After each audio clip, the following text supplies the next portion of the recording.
si une grande partie de l'œuvre de Voltaire est ruinée, le nom de Voltaire demeure un nom toujours actuel. Pourquoi? Parce que, voyez-vous, c'est un nom cri de guerre.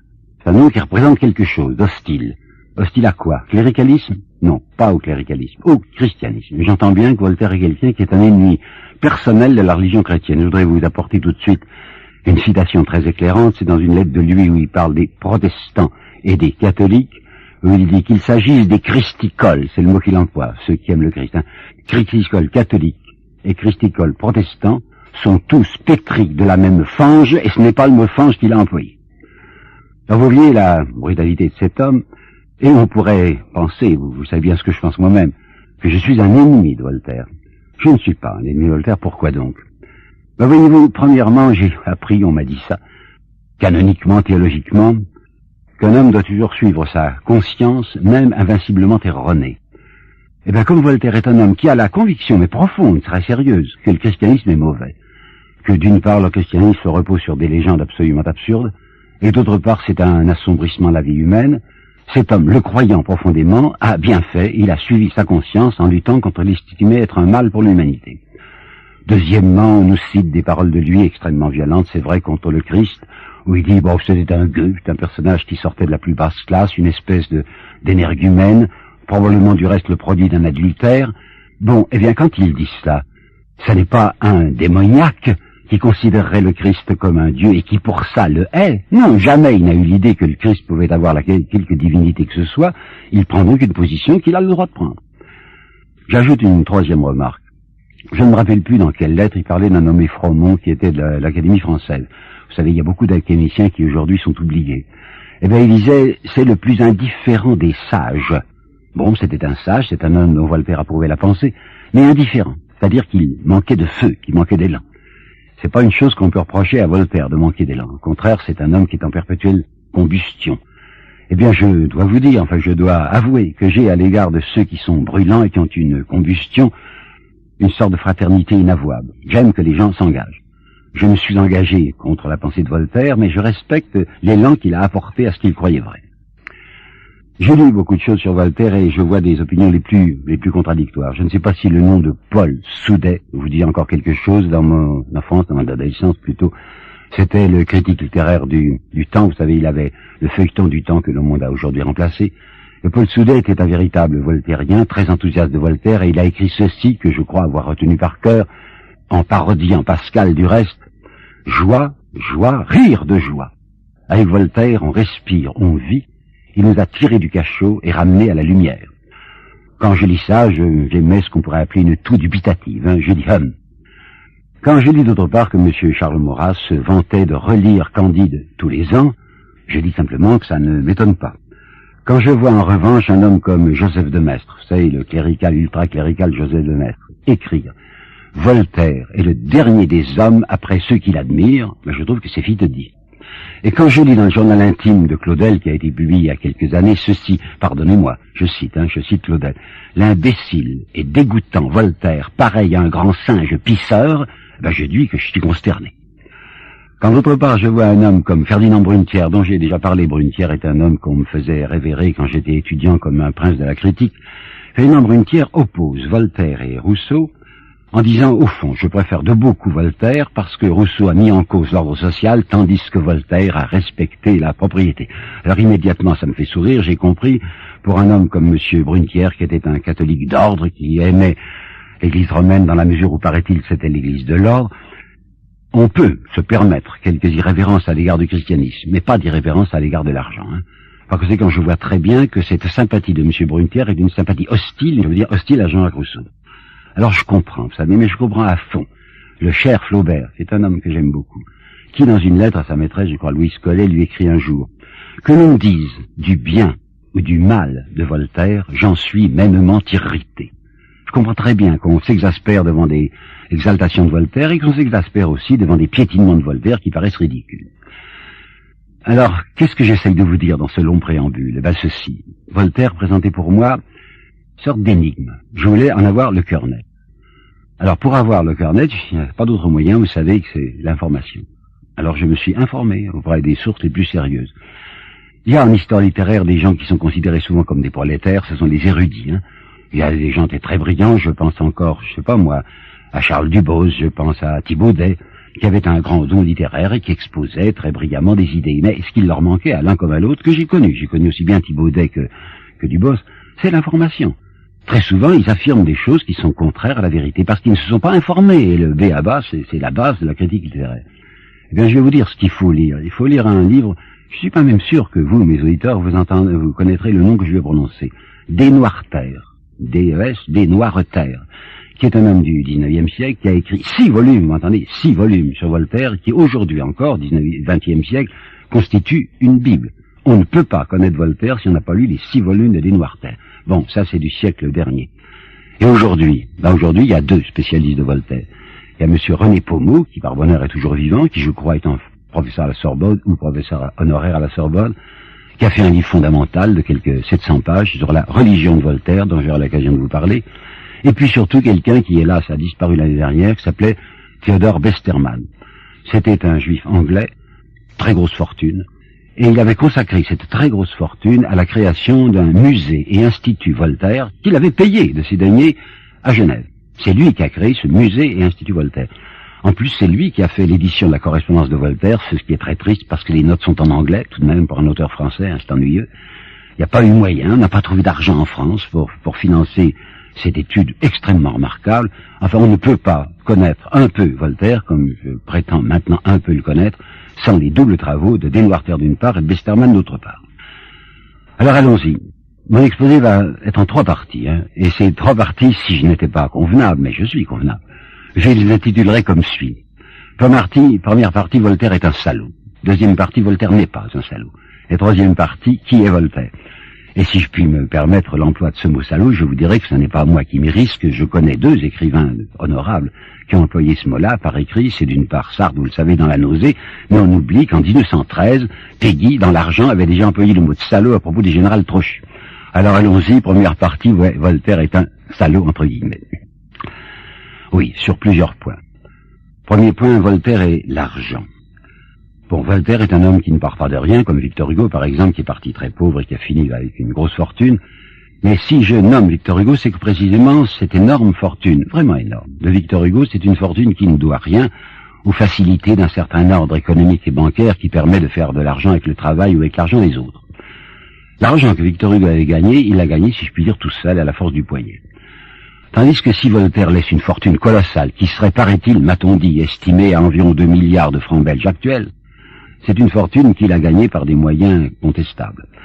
Premièrement, il ne part pas de rien, son père avait déjà une certaine petite fortune, et comment a-t-il réalisé l'opération, lui? Premièrement, c'est pas déshonorant, hein, des pensions. À propos de Jean-Jacques, je signale que les encyclopédistes, et Voltaire en particulier, étaient des gens qui tentaient de grappiller des pensions partout, pension française de Louis XV, pension de Frédéric II, pension de Catherine II, pension suédoise, bon, ils adorent les pensions. Deuxièmement, c'est un spéculateur. Et là, j'ai une chose intéressante à vous dire, c'est qu'on raconte assez souvent que si c'est brouillé avec Frédéric II, c'est que, paraît-il, il se serait permis de se moquer en sourdine, mais Frédéric leur aurait appris des poèmes de Frédéric II. Non, il ne s'agit pas de ça. En réalité, Frédéric II s'était aperçu que Voltaire faisait des spéculations absolument interdites, avait racheté des bons, je ne sais pas ce que c'était, des bons saxons, mais qui ne pouvaient être négociables que par des saxons. Il n'avait pas le droit de les acheter et de les revendre comme si c'est pour les saxons. Enfin, il avait fait quelque chose d'irrégulier. Bon, passons encore. Mais alors, la troisième source principale de sa fortune, c'est les fournitures militaires. Vous n'imaginez pas au XVIIIe siècle ce qu'on pouvait gagner sur les fournitures militaires. Je crois que ça s'était un peu atténué, je n'en suis pas sûr. Mais il y avait des procédés très particuliers pour s'enrichir dans les fournitures militaires. Il s'agissait de trucage. On remettait ce qu'on appellerait aujourd'hui une enveloppe, hein, à un commis de la guerre, par exemple, et le commis vous disait, ben oui, j'ai reçu 100 000 paires de chaussures. Je dis n'importe quoi, hein. En réalité, on en a livré 10 000. Alors, comme il était payé sur 100 000 paires de chaussures et qu'il en avait fourni que 10 000, il s'enrichissait facilement. Les 3/4 de l'énorme fortune de Voltaire viennent de ces fournitures militaires qui sont des fournitures truquées. Deuxièmement, c'est un homme qui attache beaucoup de prix à cette fortune, et j'ai peur qu'il ressemble à ceux dont parlait Jean-Jacques Rousseau, qui disait « Ce sont de ces puissants qui ne seraient plus heureux si les faibles n'étaient pas misérables. » En effet, je puis vous dire, sachant ce que je dis, qu'une des félicités de Voltaire, qu'un des éléments de sa félicité vient de la privation d'autrui. Exemple, quand il écrit à un correspondant, c'est merveilleux, ma petite villa de Ferney, hein, j'ai un carrosse à l'italienne qui est doublé de soie, j'ai tout ce que l'on peut rêver en fait d'ameublement et de nourriture, de quoi faire crever de jalousie la plupart de mes collègues de l'Académie. L'idée de les faire crever de jalousie est importante. J'aime pas beaucoup ça. Vous voyez qu'il y a chez Voltaire, du côté des comportements de l'argent, quelque chose de gênant. Un homme qui était très voltairien et que j'aimais beaucoup, qui était Gustave Lançon, qui a fait une histoire de la littérature française, qui a été mon maître à la Sorbonne. Lançon, qui est très voltairien, disait Voltaire, du point de vue de l'argent, a un côté sordide. Premier point. Deuxième point, c'est un intrigant et c'est un arriviste extraordinaire. C'est un homme qui ne lésine pas sur les moyens de se pousser. Il est arrivé, par exemple, à écœurer même le roi Louis XV, qui pourtant était féru d'hommage, je vous assure. Mais il allait tellement fort que Louis XV en a été exaspéré et l'a prié de baisser le ton. À un moment où Voltaire est candidat à l'Académie française, il écrit une lettre à un jésuite qui était de l'Académie française. Or, vous savez qu'il n'aimait pas beaucoup les jésuites. Et il dit dans cette lettre, si vous m'aidez à entrer à l'Académie française, je vous assure que votre compagnie n'aura pas à s'en repentir. Voilà une chose encore un peu gênante. Autre chose. Il s'agit maintenant de Frédéric II. Il est de chez Madame du Châtelet, il habite dans son château du reste, et à ce moment-là, il désire très vigoureusement être nommé gentilhomme de la cour de Frédéric II et rejoindre la Prusse. Or, ça ne l'empêche pas, à ce moment-là, d'écrire des choses qui sont pénibles. Un ridicule amour n'embrasse pas mon âme, ce n'est pas moi qu'on verra soupirer sottement aux genoux d'une femme. Il écrit ça parce qu'il sait très bien que Frédéric II préfère les grenadiers aux femmes, mais je trouve que c'est particulièrement désagréable qu'il l'écrive au moment où il est entretenu par sa maîtresse, Madame du Châtelet. Bon, c'est le deuxième point. Troisième point, c'est la prudence de Voltaire. Je me rappelle quand j'ai travaillé sur Lamartine, sur lequel j'ai fait ma thèse, que j'avais retrouvé à la bibliothèque de Mâcon un manuscrit des Girondins de Lamartine de la main de sa femme. Elle l'avait recopié. J'ai publié des textes qui étaient dans ce manuscrit et que finalement Lamartine n'avait pas publié, il y avait renoncé.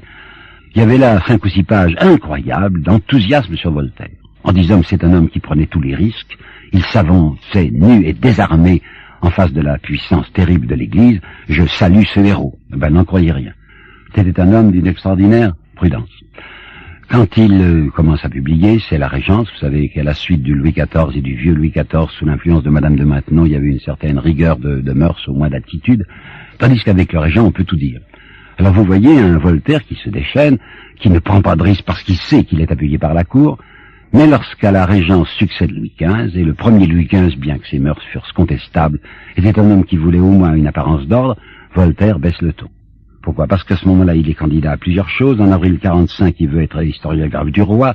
Un an plus tard, en avril 46, il voudra être académicien. Plus tard, en décembre 46, il voudra être gentilhomme ordinaire du roi. Et comme il ne faut pas déplaire au roi, à ce moment-là, il met une sourdine assez véhémente. D'autre part, on nous dit toujours Voltaire est un encyclopédiste. Attention, jamais Voltaire n'a donné son nom à l'encyclopédie. Il est dans la coulisse, il les aide beaucoup, il leur dit ce que vous faites est excellent, mais comme l'encyclopédie est menacée par le pouvoir, comme Diderot par exemple a fait l'expérience de la prison, Voltaire ne donnera jamais son nom à l'encyclopédie, précisément pour ne pas courir de risque. Savez-vous que c'est quelqu'un, Voltaire, qui a publié une quantité extraordinaire, énorme, de textes anonymes ou pseudonymes, parce qu'il a peur, parce qu'il ne veut pas courir de risque. Je me rappelle encore ce cher Besterman que j'aimais beaucoup à Genève et qui m'avait montré à Genève un placard où il avait groupé toutes sortes de petits pamphlets du XVIIIe siècle en me disant je mets un point d'interrogation. Il y avait d'ailleurs un point d'interrogation sur le placard, je ne sais pas de qui c'est.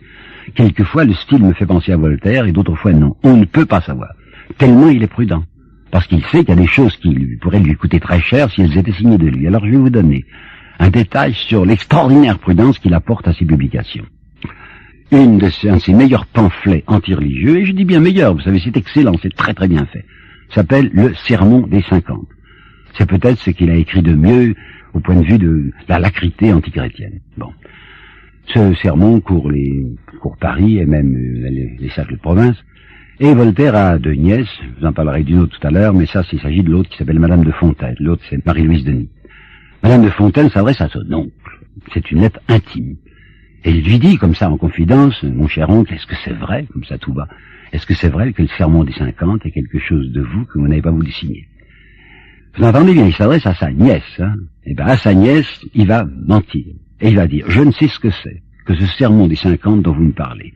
S'il s'agit de quelque sottise antichrétienne, et qu'un fripon voulut me l'attribuer, j'en appellerai immédiatement au pape, car je n'admets pas la plaisanterie sur ces sujets.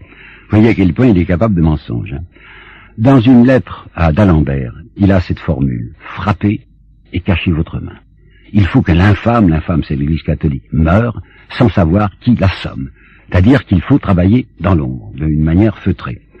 C'est aussi un homme prudent parce qu'il a peur de vengeance immédiate. Tenez ceci. Il y avait 3 frères Pompignan, vous savez, les frères Pompignan. Il y en avait un qui était Lefranc de Pompignan, qui était un poète, un très mauvais poète, c'est vrai. Donc Voltaire le ridiculisait. Il y en avait un autre qui était évêque, donc il était ridiculisé parce qu'il était évêque, mais Voltaire ignorait qu'il y en avait un 3e qui était capitaine de carabiniers.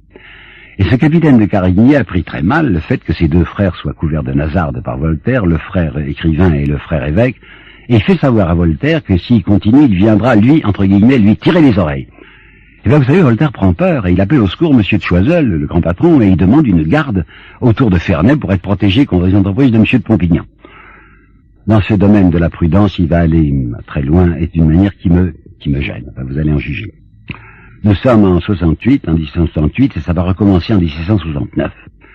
À ce moment-là, le pouvoir civil colle de plus en plus avec le pouvoir ecclésiastique, et on sait, Voltaire le sait, que l'encyclopédie va être de nouveau persécutée et qu'il vaut mieux apparaître aimable à l'égard de l'Église. Alors figurez-vous que Voltaire, pour Pâques 1768, annonce à son trompe, je vais communier dans l'Église que j'ai établie à Ferney.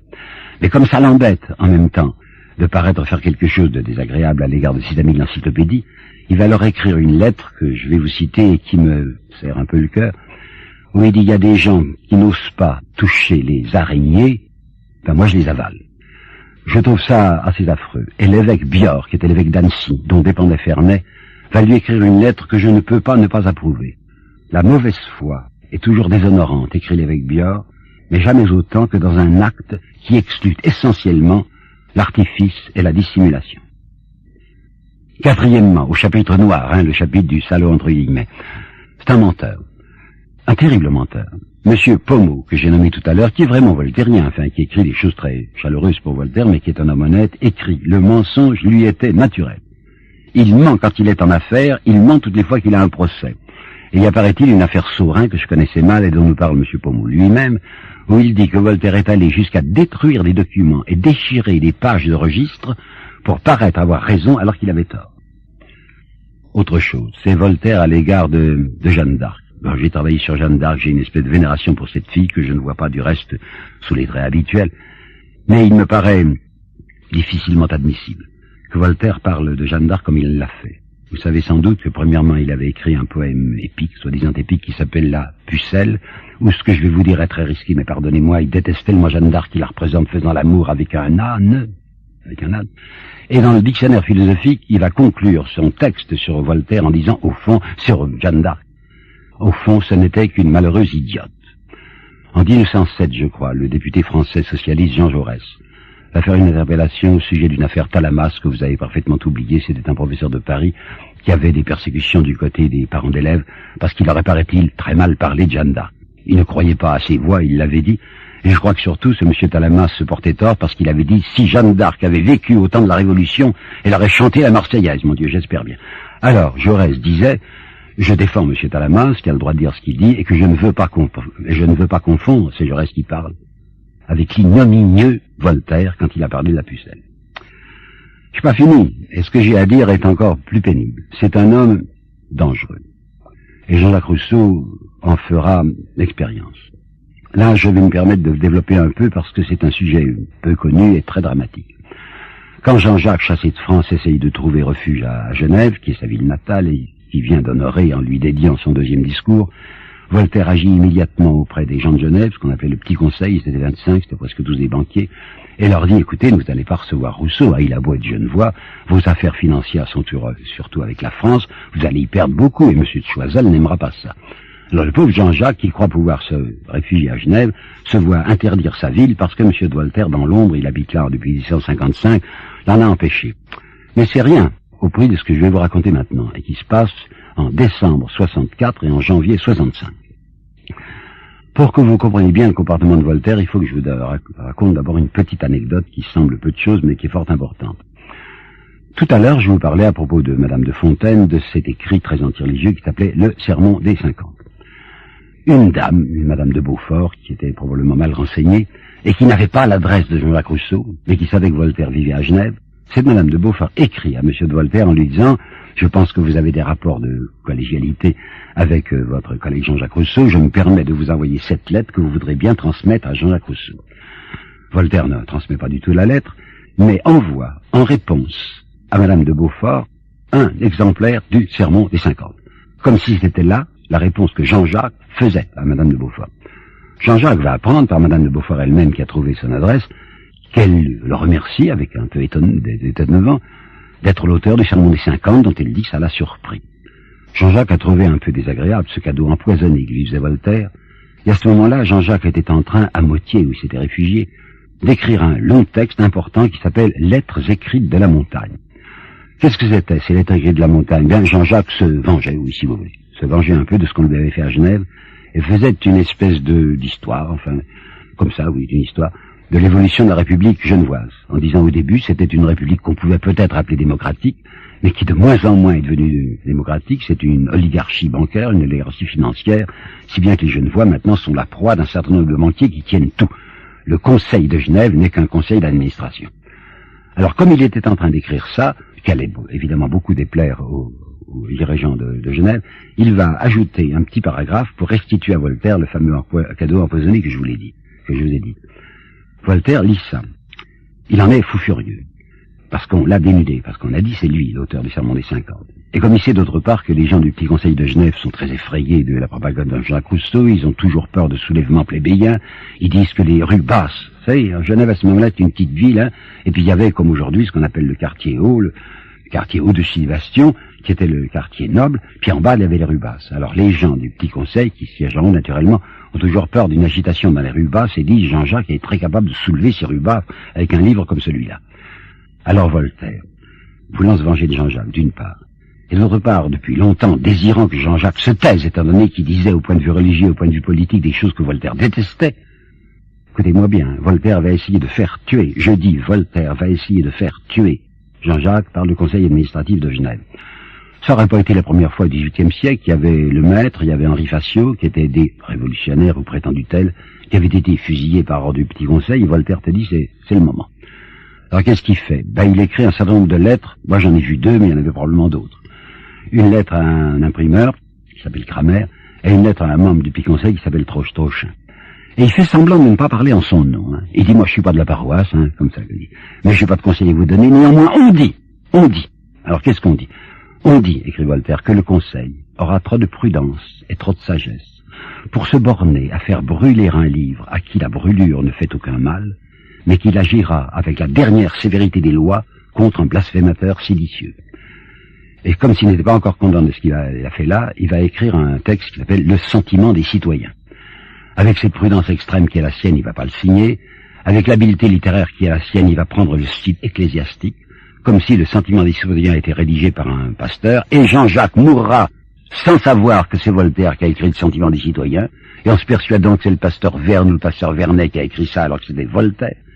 Dans ce sentiment des citoyens, il y a un portrait abominable de Rousseau où il est dit qu'il se promène avec un costume de saltimbanque. Lorsque j'ai parlé de Jean-Jacques Rousseau, je vous ai dit que portant une sonde dans la vessie et qui sonde qui aurait été visible derrière sa petite culotte, il mettait une robe d'arméen. Alors ça s'appelle le costume de saltimbanque. Et ce Voltaire, sous les traits d'un pasteur, dit, il a promené à travers les campagnes et les montagnes une malheureuse fille. C'est son amie, c'est Thérèse Levasseur, qui n'est pas une malheureuse fille. Il a fait mourir sa belle-mère, c'est pas vrai. Elle vit à Paris avec une pension que lui fait Jean-Jacques. Et il s'est permis d'attaquer le plus bassement possible la ville qui lui a donné le jour. Conclusion, écoutez bien, on punit capitalement un vil séditieux.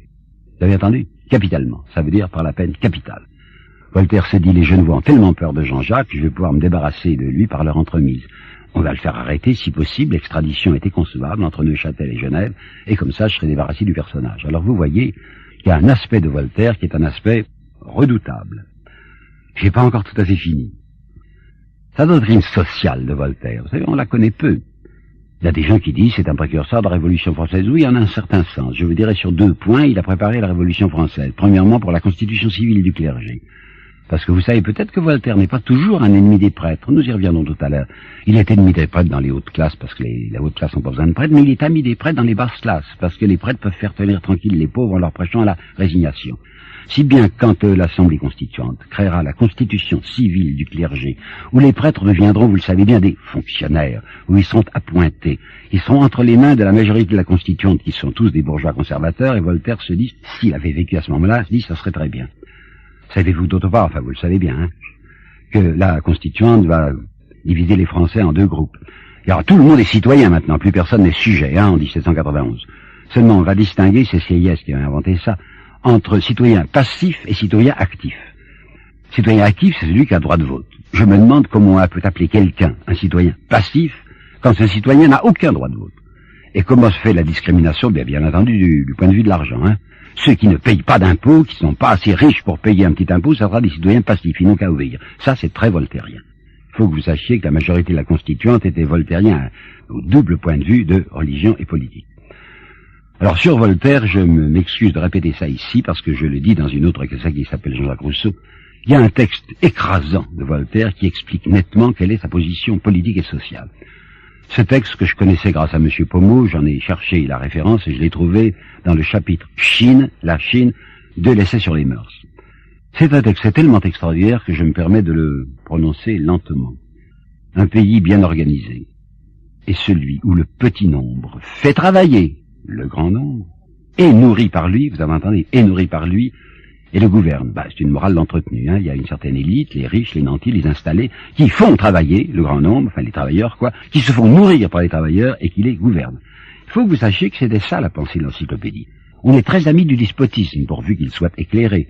Lorsque Diderot, dans l'encyclopédie, va rédiger lui-même le chapitre qui s'appelle « Représentant », le député si vous voulez, il insiste fermement sur ce fait que, selon lui, personne ne peut être représentant du peuple, personne ne peut être député s'il n'est propriétaire.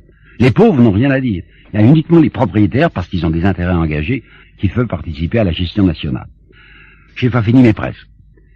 Il faut que vous sachiez qu'on nous a dit assez souvent que Voltaire a fait du bien à Ferney. Il y avait des manants qu'il avait là, il s'est arrangé pour que les manants travaillent mieux et gagnent plus d'argent. Attention, c'est du paternalisme nourrissant. Parce qu'effectivement, il s'arrange pour que les manants aient de nouveaux instruments oratoires, il les guide bien, parce que s'ils gagnent davantage, comme il leur impose des dîmes, il sera bien nourri par les paysans. On nous dit aussi, mais il se préoccupait de culture populaire. Il a fait venir tout de même un instituteur à Ferney, qu'il payait. Attention, combien le payait-il? Il le payait 300 livres par an et il retenait 180 livres pour son loyer. Par conséquent, c'est un type qui pouvait à peu près mourir de faim. Enfin, la dernière chose, vous savez, j'ai envie de terminer ce premier chapitre afin qu'on ne puisse pas croire que je suis là pour détruire Voltaire. Il va venir ensuite un côté blanc, après ce côté noir. C'est l'antisémitisme de Voltaire, qu'on dissimule le plus possible. Or, il a écrit sur les Juifs des choses inacceptables. Il a dit, le Juif est un être fait de lâcheté et qui le conduit aux pires abdications morales. En fait d'abdication morale, il se pose là. Deuxièmement, il dit, les Juifs sont l'ennemi du genre humain, sont les ennemis du genre humain. La juiverie est une nation atroce. Bon, j'ai fini cette sombre première partie, mais la deuxième partie ne ressemble pas à la première. Deuxième partie, titre que je vous lisais en souriant, Voltaire n'est pas un salaud. J'ai trouvé dans ce livre de Pommeau, auquel j'ai déjà fait 2 fois allusion, la phrase que voici, rien de plus facile que d'accabler Voltaire en dissimulant ce qui gêne. J'ai pas du tout envie de l'accabler, j'ai envie de comprendre. La première chose qu'il faut dire et qui est importante, c'est qu'il est un homme qui est capable de bonté et même de tendresse. Il y a un personnage dont le nom vient souvent dans la correspondance et des gens de lesquels je suis pas très renseigné, qui s'appelle Thiriot. Ce que je peux vous dire, c'est que Voltaire a toujours soutenu et défendu ce Thiriot, alors que Thiriot n'a pas toujours été très aimable à son égard. Il ne sait pas se venger. Pour Thiriot, il le soutiendra toujours. Premier point. Deuxième point, on le voit très généreux à l'égard de Marie Corneille. C'est la petite nièce, je crois, de Corneille. Elle est tombée dans une espèce de détresse et il va s'occuper d'elle, il va l'aider. Vous me direz, c'est parce qu'elle s'appelait Corneille que c'était très spectaculaire de l'aider. Bon.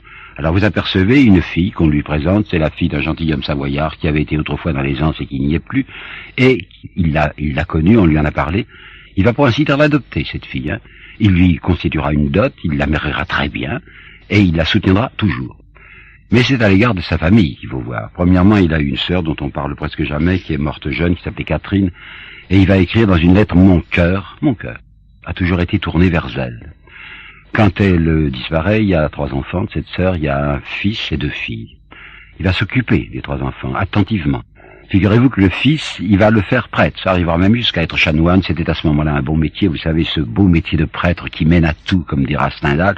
C'est amusant de penser que le neveu de Voltaire est un prêtre. Les 2 sœurs. L'une s'appelle Madame de Fontaine. Et je vous en ai pas. C'était lui qui avait fait le mariage aussi, hein, ce qu'on appelle un beau mariage. Et à propos du serment des 50, mais c'est évidemment Marie-Louise Denis qui est la plus intéressante. Pourquoi donc? Quand elle devient veuve, elle a 44 ans. Elle a 32 ans. Elle a 32 ans. Nous sommes en 44. Lui a 50 ans. Il est tout à fait évident qu'il va devenir amoureux. Je dis bien physiquement, amoureux de cette nièce. Alors des gens, évidemment, haussent des épaules, en disant c'est dégoûtant, enfin c'est donc... Vous savez, si on condamne Voltaire parce qu'il est amoureux de sa nièce, il faut aussi condamner Lamartine. Parce que tout le monde sait que Lamartine a été réellement amoureux d'une de ses nièces et qu'il l'aurait épousée, mariage blanc, avant de mourir. Mais je voudrais appeler votre attention sur le fait suivant. Rien n'est plus facile, vous savez, que de confondre le désir et l'amour. Le sexe n'a pas son pareil pour se faire prendre pour le cœur. Or, Voltaire a aimé cette Marie-Louise avant de la désirer et l'a aimée après avoir cessé de la désirer. Or, il faut que vous sachiez qu'elle n'a pas toujours été bien. Elle se moquait de lui, il le savait probablement en douce, parce que les gens aiment rapporter les méchancetés. Eh bien, il soutiendra, il défendra toujours cette Marie-Louise Denis. Je trouve que c'est à mettre à son actif. Deuxièmement, des toutes petites choses. Je viendrai à des choses plus graves après. Il y a un côté gamin chez lui qui me plaît beaucoup. Il avait une passion des feux d'artifice. Les fusées, par exemple, le mettaient dans une jubilation incroyable. Il aimait aussi, quand il avait des visiteurs, acheter ce que l'on appelait à ce moment-là, je ne sais pas comment on appelle ça aujourd'hui, des espèces de petites cartouches repliées qu'on appelait des crapauds, et il lançait ces crapauds dans les jambes de ses invités pour les voir sauter sur place. Il avait à demeure un jésuite, le père Adam, qui était un peu sourd, très, très gentil, avec lequel il aimait à jouer aux échecs. Et comme il n'aimait pas perdre, et que le père Adam gagnait parfois, au-dessus du jeu d'échecs, Voltaire tendait ses mains, et entre son index et son doigt et son médius replié, il saisissait et tournait le nez du père Adam, qui rayait beaucoup. Je vois Voltaire capable de se moquer de lui-même. Par exemple, on a annoncé la venue chez lui du prince de Ligne, qui est un personnage considérable. Alors il se fait faire un extraordinaire habit, il est très vieux à ce moment-là, un habit mordoré. Il y a de grandes manchettes de dentelle qui dissimulent ses mains jaunes et ridées, et il dit dans une lettre, comme ça on a l'air noble. Pas sérieux, parlons de choses sérieuses. Voltaire est un homme qui n'aime pas que les gens se plaignent en disant tout va mal, et il y répond tout va mal, ben il faut s'en occuper. Et il va s'occuper de choses. Par exemple quoi? L'affaire Calas, vous savez bien ce que c'est un homme qui avait été accusé d'avoir tué son fils parce que ce fils d'un protestant voulait se faire catholique, et il semble bien que c'était une accusation injuste. Alors Voltaire va se débattre et se battre réellement pour la réhabilitation de ce Calas.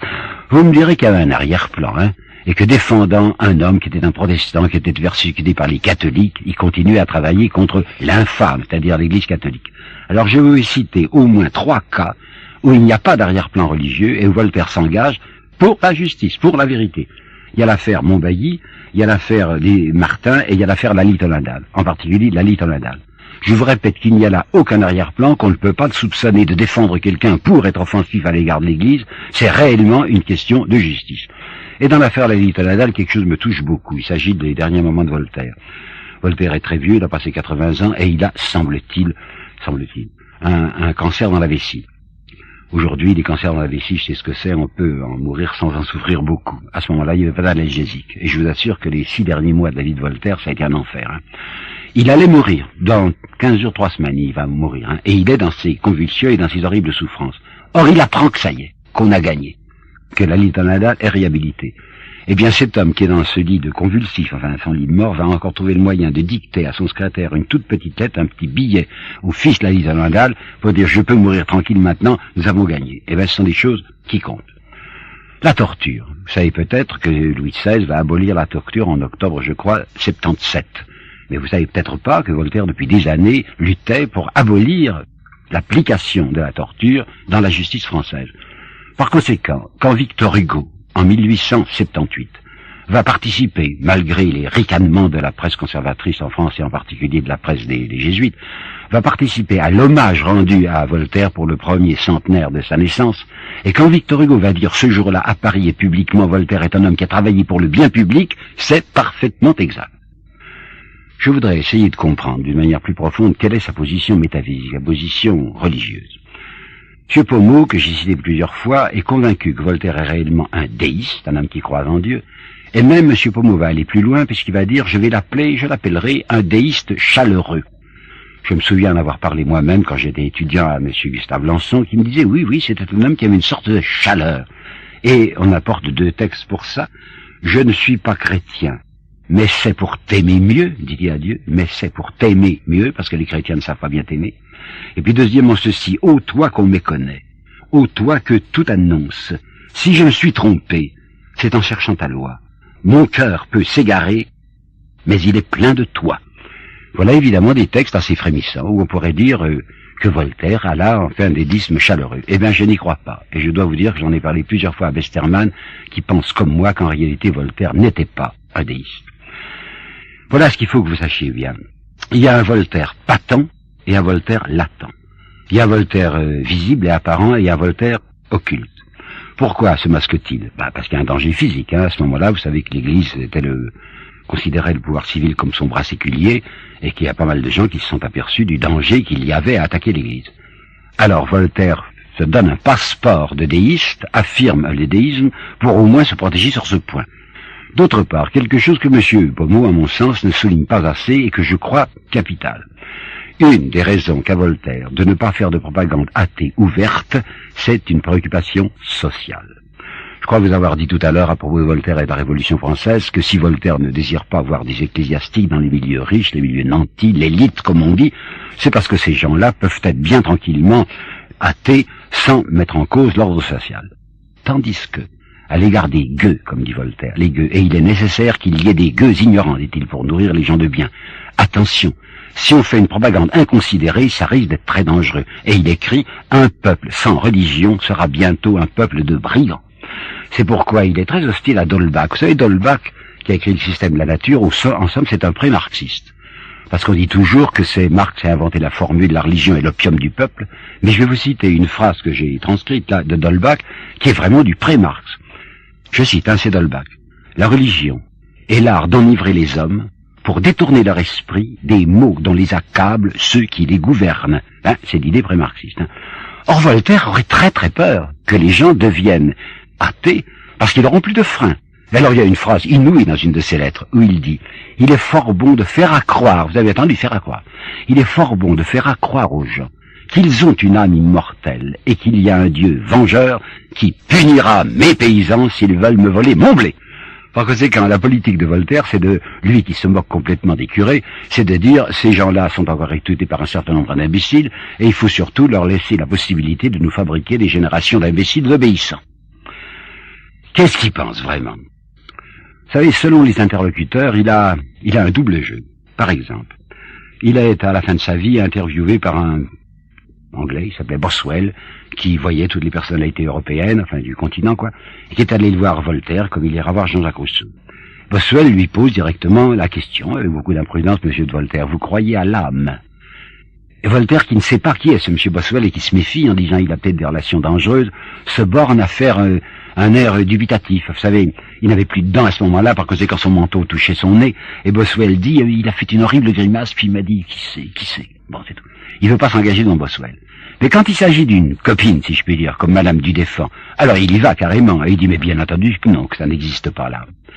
Regardez d'autre part, à propos de la connaissance intuitive de Dieu, quand il s'agit de nier la révélation de Moïse ou la révélation du Christ, il dit, mais nous n'avons pas besoin de révélation, étant donné qu'à l'intérieur de notre propre cœur, nous avons une voix divine permanente.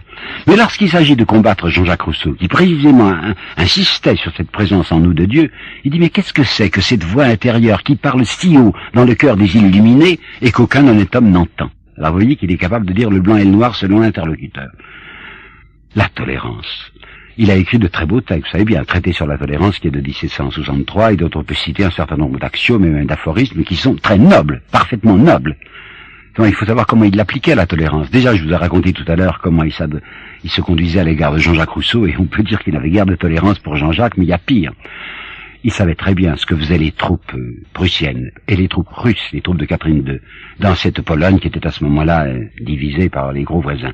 Il savait très bien qu'il y avait là une persécution, et qu'en particulier, les troupes russes faisaient de la persécution religieuse, parce que c'était la Russie est schismatique. Il s'en félicitait. Et il écrivait dans une lettre à Frédéric, si j'avais comme vous 100 000 hommes pour la Pologne, je sais bien ce que j'en ferais. Il détestait les Polonais. Prenez le dictionnaire philosophique, prenez l'article polonais. Il parle des Polonais avec un mépris incroyable. Il les appelle des hydrophobes, enfin des rageurs, quoi. Et qui sont atteints, écrit-il, du mal de Palestine. Pour que vous puissiez comprendre le mot, il faut savoir qu'au XVIIIe siècle, pour parler de la vérole, on disait le mal de Venise. Alors les Polonais, ils ont une sorte de mal de Venise, ils ont le mal de la Palestine, c'est-à-dire la vérole chrétienne. Alors quand il s'agit de la tolérance pratique, c'est autre chose. Voyons, ces deux phrases que je vous ai citées tout à l'heure, où on nous dit c'est la preuve que Voltaire est un déiste chaleureux, voulez-vous que je les reprenne? Je ne suis pas chrétien, mais c'est pour t'aimer mieux. Il y a d'abord l'affirmation, je ne suis pas chrétien. Et d'autre part, ô toi qu'on méconnaît, et toi que tout annonce, méconnaît, pas chrétien. Ça veut dire que les deux phrases sont des phrases offensives. Dans ces deux phrases, il y a une attaque contre le christianisme. Un petit jeune homme qui s'appelait M. de Latour est allé voir Voltaire dans les dernières années de sa vie à Ferney. Il me raconte quelque chose qui me paraît intéressant de vous dire. C'est une anecdote, mais j'aime les anecdotes quand elles sont significatives. Latour dit, j'ai été très bien reçu par Voltaire, qui m'a fait grand plaisir, qui ne me connaissait pas et qui était la gentillesse même, et qui même me dit, lui, ce vieil homme, il me dit, voulez-vous, monsieur de Latour, que demain matin, au lever du jour, nous montions sur une petite colline près de Ferney pour assister à l'apparition du soleil. Latour dit, c'est très émouvant, bien sûr, mes maîtres, etc. Mais non, je me lèverai très tôt, je vais y aller. Et en effet, les voilà qui s'élèvent vraisemblablement tôt et qu'ils montent dans le carrosse et on va au sommet de la colline pour attendre que l'horizon s'embrase et que le soleil apparaît. Et Latour dira, j'ai été bouleversé, vous savez, parce que quand le disque solaire a commencé à apparaître, Voltaire est tombé à genoux, devant moi, levant les bras au ciel. Ô grand être, dit-il. Puis il se relève, il époussette ses genoux, puis il dit, ça c'est pour le père. Quant à la mère et le fils, c'est une autre histoire. Alors vous avez eu mère et fils, autre histoire, c'est tout à fait un autre ton. Ben voyons, quelle est la vérité, à mon sens, sur la pensée métaphysique de Voltaire? Ben la voici. Premièrement, c'est quelqu'un qui a la certitude que l'idée catholique, l'idée chrétienne de la providence est une absurdité. Et vous savez ce qu'il va écrire, c'est le désastre de Lisbonne. C'est un beau sujet. Vous savez peut-être que c'est un jour de Toussaint, qu'il y a eu un tremblement de terre à Lisbonne, et il dit, Voltaire, si Dieu existait, il n'aurait pas choisi un jour de Toussaint où les églises étaient pleines pour renverser Lisbonne, où toutes sortes de monuments sont écroulés et où 10 000 personnes sont mortes. Donc c'est bien la preuve que la providence n'existe pas. Deuxièmement, dit-il, comment voulez-vous que quand on pense à ce qu'est le monde, un chaos de misère et de forfait, imaginez un Dieu bon au-dessus de ça, mais c'est positivement impensable. La personne humaine. Voltaire s'amusera beaucoup sur notre infimité. Je dis notre infimité. C'est un thème facile. Il dit, mais qu'est-ce que c'est que la Terre? La Terre, c'est un tout petit globe de boue et de feu dans une immensité cosmique. Et qu'est-ce que c'est que la créature humaine sur la Terre? Mais c'est rien. Il dira puceron, il dira ciron, il cherche les mots les plus petits. Aujourd'hui, il dirait quelque chose comme un atome. Alors, nous sommes bien ridicules, dit-il, nous les hommes, de nous attribuer quelque importance que nous ayons, étant donné que nous sommes des créatures insignifiantes. Qu'est-ce que la personne humaine, dit-il, c'est dans une petite lettre à Madame du Défunt. Il dit, c'est des invisibles marionnettes qui passons très rapidement de Polichinelle l'antirois, au néant. C'est vous dire que la créature humaine lui paraît d'aucun intérêt. Le bien et le mal, dit encore Voltaire, c'est purement conventionnel. Que Néron assassine sa mère, écrit-il, cela a aux yeux de l'architecte de l'univers, s'il existe, pas plus d'importance que des moutons dévorés par les loups ou par nous-mêmes. Bien et mal, purement conventionnel. Et il va beaucoup plus loin. Dans un texte en vers, il est vrai, peut-être vous me direz que les vers engagent moins que la prose. Il ose écrire ceci, le plaisir est l'objet, le devoir et le but de tous les êtres raisonnables. Vous avez entendu? Le devoir et le but. Et il souligne, et il dit, je dis bien plaisir et non pas le bonheur. Le bonheur, c'est une idée vague composée de quelques éléments de plaisir. Par conséquent, la philosophie de Voltaire, telle que vous la voyez dans Candide, c'est ceci. Candide représente en effet un monde qui n'est qu'un chaos. Et dans ce monde, il y a des imbéciles et il y a des gens intelligents. Il y a l'enclume et il y a le marteau. Eh bien, que les malins gagnent. Il faut s'arranger pour être du côté du marteau et pas du côté de l'enclume. Et c'est ce qu'il dit. Cultivez votre jardin, mais c'est ce que j'ai fait moi-même. Je vous citais au début une phrase de lui où il se vante de tous les avantages qu'il a à Ferney en disant il y a de quoi faire crever de jalousie mes confrères. C'est là où il dit mais c'est magnifique d'avoir comme moi, grâce à mon argent, tout ce que je peux imaginer en raffinement d'ameublement ou de nourriture et mon fameux petit carrosse doublé de soie avec 3 glaces à l'intérieur. Bibamus et vivamus, buvons et vivons, tandis que les gens s'égorgent. Quand je vois le cher monsieur Pommeau, que je respecte, dire que Voltaire a défendu et vécu la leçon de l'humanisme, j'avoue que je le suis mal et que je comprends bien davantage ce que, le 18 Floréal an 2, Robespierre va dire à la tribune de la Convention. Robespierre avait été fâché, indigné, moins que Marat. Marat avait explosé. quand l'Assemblée constituante avait décidé de transférer au Panthéon en avril 91 les cendres de Voltaire. Marat, dans son ami du peuple, avait dit « mais c'est insensé ce qu'on fait, étant donné que si Voltaire vivait aujourd'hui, il serait contre la Révolution ». Mais ce 18 Floréal en 2, Robespierre va aller beaucoup plus loin. C'est lui qui va imposer le transfert au Panthéon des cendres de Rousseau, contre Voltaire, et il va dire « au fond, qu'est-ce que c'est que la philosophie de Voltaire ?» Ben, je vais vous la résumer. C'est une espèce de philosophie pratique, réduisant l'égoïsme en système, qui considère la société comme une guerre de ruse, le succès comme la règle du juste et de l'injuste, le monde comme le patrimoine des fripons adroits. Voilà comment Robespierre, légitimement, résume la philosophie sociale de Voltaire. Ça, c'est la fin de ma deuxième partie. Et maintenant, ce qui m'intéresse le plus, qui est ce Voltaire? Ben, vous savez, il y a des choses en lui qui me laissent perplexe. Vous voyez la haine qu'il a portée au christianisme, nous allons y venir. Et cependant, dans le siècle de Louis XIV, je sais bien que c'est un écrit de parade un peu, c'est pour ne pas déplaire à la cour, il parle des religieuses. Et en particulier des filles riches et qui décident de ne pas profiter de leur état, et de se vouer soit à la prière, soit aux soins des malades. Et il dit, sans doute n'y a-t-il rien de plus beau dans le monde. Est-ce qu'il est sincère? Oui, je crois qu'il est sincère, parce qu'une madame d'Egmont, dont j'ai parlé à propos de Jean-Jacques Rousseau, le consulte un jour, Voltaire, en lui disant « je suis désespéré, ma très jolie grande fille, là, veut se faire religieuse. » Monsieur de Voltaire, intervenez, enfin, empêchez ma fille d'être religieuse. Voltaire refuse. Vous avez écoutez, madame, si votre fille pense que c'est sa vocation, et que là est son bonheur, je n'interviendrai pas. Il faut que vous sachiez qu'il y a encore autre chose de lui qui m'a troublé, oui, qui m'a laissé perplexe.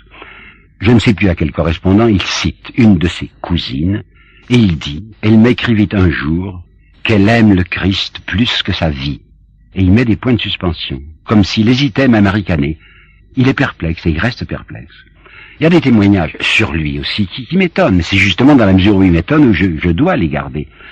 Madame de Graffigny, c'était, comment il y aura une petite journaliste du temps peut-être, écrit ceci après une visite. « Je l'aime, oui, je l'aime. Il est plein de tant de bonnes qualités que c'est pitié de lui voir des faiblesses aussi misérables. » Mais vous avez entendu? Plein de tant de bonnes qualités. Vous avez une autre femme contestable, je sais bien, qui s'appelle Madame de Genlis, qui a été la maîtresse du futur Louis-Philippe, et qui va dire, au sujet des yeux, du regard de Voltaire, quelque chose qui m'étonne et que justement je dois citer. Dans le regard de Voltaire, un velouté, une douceur inexprimable. C'est pas comme ça que nous le voyons d'habituel. Vous savez la fameuse phrase de Musset sur ce ricanement, ce rire impur de Voltaire. Vous voyez des portraits de lui quand il était jeune. Je vois un portrait de 25 ans, un portrait de 32 ans où il est redressé, fendant, insolent, où il a plutôt un rictus qu'un rire. Mais il est capable d'avoir, paraît-il, un velouté et une douceur inexprimable dans les yeux. Bon, ces deux femmes, vous allez peut-être phallocrate sourire en disant les femmes ça compte pas. Alors je vais vous dire un homme, Moultou. Moultou, c'est un pasteur genevois. Le père est aussi pasteur. Moultou est un garçon d'environ 35 ans, qui a de la curiosité, qui voulait aller voir, il connaissait Rousseau, mais il voulait aller voir l'ennemi, Voltaire. Et Moultou va écrire plusieurs lettres à son père. Et dans la seconde lettre à son père, après une longue visite chez Voltaire, qu'il a gardé plusieurs heures, et même peut-être, je me rappelle plus, plusieurs jours, il va employer à l'égard de Voltaire le mot que je trouve le plus inattendu, mais il l'a employé. Et dit à son père, vous n'imaginez pas, mon père, quelle chaleur humaine sort de cet homme. Mais j'aurais pas cru. Mais il l'a dit. C'est donc probablement vrai. Je parlais des portraits de lui tout à l'heure. Ben, vous savez, il y a deux portraits de lui qui m'étonnent beaucoup. Il y en a un qui a été révélé par monsieur Besterman, car c'est Besterman qui a eu l'audace, je dis bien l'audace, oui, de publier intégralement les lettres de Voltaire à Madame Denis, où il y a des choses que je n'oserais pas vous dire ici. Bon, il a trouvé deux dessins parallèles, où il y a le visage de Voltaire. À ce moment-là, Voltaire, 50 ans, est un peu gras. Nous le voyons toujours très maigre, hein, Voltaire. C'est un peu gras. Il y a Madame Denis à côté qui est ravissante, hein, elle a 32 ans. Mais c'est ce regard de Voltaire qui m'étonne beaucoup, l'attitude de Voltaire. Il est de trois quarts, il regarde de côté, et il a un regard sans bonheur, il a un regard triste. À côté de ça, vous avez plusieurs dessins de ce fameux Hubert, ou Hubert, H-U-B-R-T, qui a des quantités de dessins de Voltaire. Il y en a beaucoup qui sont à Leningrad, je crois, au musée de l'Ermitage, et puis il y en a un certain nombre à Genève. Je les ai tous examinés. Il y a 2 ou 3 dessins où Voltaire regarde en haut. Vraisemblablement, il est assis et il parle à quelqu'un qui est debout devant lui. Eh bien, figurez-vous que le mot que je vais employer est aussi surprenant pour moi que chaleur humaine. Dans ce regard du vieux Voltaire qui regarde quelqu'un, passe ce que je pourrais appeler une enfance. Alors j'arrive à ce qui me tient le plus à cœur, enfin, qu'est-ce qui se passe donc chez cet homme? Pourquoi est-ce que Voltaire a une telle fureur, a une telle passion contre le christianisme? Je vais vous donner une preuve, par exemple, le président Hénault, qu'il connaissait bien. lui dit en souriant, Monsieur de Voltaire, écoutez, vous ne pensez pas tout de même que vous êtes capable, vous et quelques-uns de vos amis, d'extirper le christianisme qui existe depuis 2000 ans. Alors Voltaire lui répond sans rire, je vous assure, il n'a pas envie de rire, et il dit, mais monsieur, pourquoi 6 hommes de mérite qui s'entendent ne réussiraient-ils pas à détruire ce que 12 faquins autrefois ont réussi à construire? Les 12 faquins, c'est les 12 apôtres. Les 6 hommes de mérite, ben vous les connaissez, c'est lui, Voltaire, c'est d'Alembert, c'est Grimm, c'est Diderot, c'est d'Holbach, c'est d'Helvétius. Pourquoi 6 hommes de mérite qui s'entendent ne parviendraient-ils pas à ruiner ce que 12 faquins ont fait autrefois? Il y a une obsession chez lui, il y a une obsession du christianisme que Madame lui défend, le raille, dans une lettre du 9 décembre 74, enfin 74, et en 74, Voltaire entre dans ses 80 ans.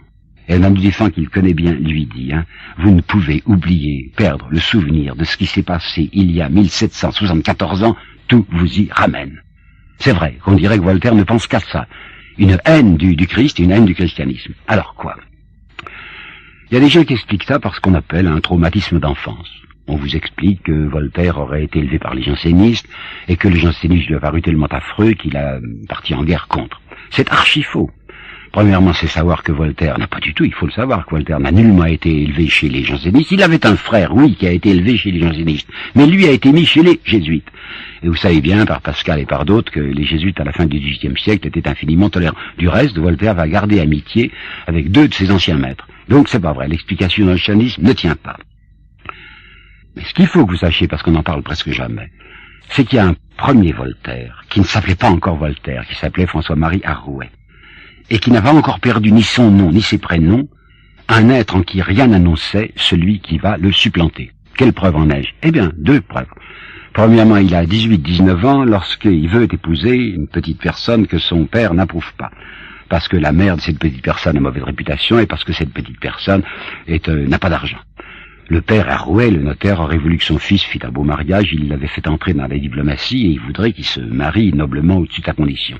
Voltaire refuse absolument et il écrit à cette petite Olympe du Noyer qu'il appelait Pimpette, « Notre amour est fondé sur la vertu et durera toute notre vie. » Vous avouerez que c'est peu voltairien, ça, il avait 19 ans. Voltaire, le premier texte qu'on connaît de lui est une espèce de discours sur les misères de ce temps. Bon, c'est à la fin du règne de Louis XIV, je sais bien. Tout ce que Voltaire va louer après, c'est-à-dire la facilité des mœurs, enfin le débrouillardise, ça au contraire, il prend une position rigoriste. Il y a donc ce Voltaire de 18-19 ans qui est amoureux, profondément amoureux, qui parle de vertu, un Voltaire qui n'aime pas la corruption et qui va brusquement changer. Alors c'est là où je risque mon hypothèse, et je dois vous dire que je ne me serais pas permis de risquer cette hypothèse si je n'avais pas pris conseil de M. Westermann, qui était bien plus savant que moi. Westermann m'a répondu, écoutez Guillemin, je ne suis pas sûr que vous ayez raison, mais ça peut se soutenir. Alors allons-y. Il faut expliquer comment Voltaire s'est retourné, vous voyez, autour de sa 20e année.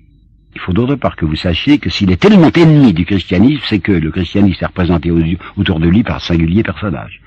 Par exemple, il a un parrain qui s'appelle l'abbé de Châteauneuf. Et quand ce jeune Voltaire avait 12 ans, c'est son parrain, l'abbé de Châteauneuf, qui lui a fait lire un récit pornographique, vous entendez, pornographique, qui s'appelait la Moïsiade. C'est un prêtre qui lui fait lire ça. Voltaire connaissait aussi un certain abbé Servien, qui était un homme de la Régence et qui est mort entre les bras d'un danseur de l'opéra. Et Voltaire va écrire, il est impossible de croire au Christ quand on vit parmi ceux qui l'enseignent. Je voudrais aussi que vous ne perdiez pas de vue qu'en 1658, c'est-à-dire au centre même du XVIIIe siècle, un certain abbé de Caveyrac va écrire un livre sur la Saint-Barthélemy, où il va dire, on n'en a pas tué assez. On aurait dû exterminer tous les protestants. Et puis je veux vous rappeler aussi qu'au XVIIIe siècle, nous sommes au moment de l'affaire du Chevalier de la Barre. Permettez-moi de vous le rappeler en 2 minutes. Ça se passe à Abbeville. Au centre du pont d'Abbeville, il y avait un vieux Christ. Ce Christ a été un jour maltraité, on lui avait cassé les jambes, je crois. Et on avait prétendu, le bruit avait couru, que c'était ce Chevalier de la Barre qui, en effet, faisait profession d'un esprit affranchi, et son camarade d'Étalonde, d'Étalonde, qui ont fait cet attentat et ce sacrilège. D'Étalonde, qui est le coupable, s'est enfui tout de suite à Londres. Et de Londres, il dira, je suis invulnérable, c'est moi qui fais ça. Mais comme l'Église veut absolument une victime, on va faire passer en jugement le malheureux Chevalier de la Barre, et comme on ne peut pas l'accuser d'être coupable de ce sacrilège, on va l'accuser, retenez-moi bien, ce que je vais vous dire, c'est vrai. La seule raison qu'on donne pour la condamnation que je vais vous dire, c'est n'avoir pas ôté son chapeau au passage d'un défilé de franciscains. Alors ça lui vaudra quoi? D'être condamné non seulement à mort, mais d'avoir d'abord la langue arrachée. Vous pensez bien que dans un univers où il y a des choses pareilles, il y avait à se battre, il y avait à se défendre. Donc Voltaire peut se défendre. Oui, mais quoi? Mais qu'est-ce qui s'est passé? Alors voilà mon hypothèse. Le Voltaire de 17, 18, 19 ans est un garçon très rangé qui a une grande vénération pour sa mère qu'il avait perdue à 7 ans. Sa mère l'appelait Zozo. Eh bien, si le souvenir de cette Madame Arouet, dont nous ne savons rien, est aujourd'hui un souvenir un peu souillé, c'est la faute de son fils. Parce que c'est Voltaire qui va nous dire, répondant à quelqu'un qui l'avait comparé au Messie, « Ah ben j'en suis, en tout cas, moi j'ai pas une vierge pour mère. Hein. » Et c'est Voltaire qui va dire lui-même, « Mais non, je suis pas le fils de mon père, je suis le fils d'un chansonnier dont ma mère était la maîtresse. » Pourquoi est-ce que Voltaire va écrire des choses pareilles? Eh bien, je vous propose ceci. Vers 19-20 ans, quand il va avoir sa majorité, cet épouvantable abbé de Châteauneuf, que je nommais tout à l'heure, qui était son parrain, lui a peut-être dit ceci. « Écoute, t'es un grand garçon maintenant, alors il faut que tu saches la vérité. Ta mère, c'était pas quelqu'un de très recommandable. » Vous imaginez le choc que ça peut produire sur un enfant, un grand garçon, qui portait une vénération à l'idée de sa mère. Alors c'est pas vrai. Alors toutes sortes de choses qu'on m'a annoncées, c'est faux. Alors ma mère était, paraît-il, une putain. Jeanne d'Arc probablement aussi est une putain. Est-ce qu'on nous raconte sur le Christ, qui aurait été la plus belle histoire du monde? Tout ça, c'est des mensonges. Alors une espèce d'emportement furieux contre ce qu'il a cru quand il était jeune, et dont il s'est aperçu que c'était faux. Un emportement horrible. Et Voltaire va écrire le monde, ou bien c'est de la crème fouettée, ou bien c'est de l'enduit. Alors fouettons la crème. N'y pensons plus. Ne pensons plus aux choses auxquelles nous avons cru un instant et qui se sont révélées menteuses. Ça n'empêche pas qu'à certains moments, il y a chez Voltaire je ne sais quel trouble et nostalgie. À 49 ans, écoutez-moi bien, à 49 ans, il va écrire ceci qui est tellement inattendu. Ou fuir loin de moi-même. Oui, c'est Voltaire qui a dit ça. Ou fuir loin de moi-même.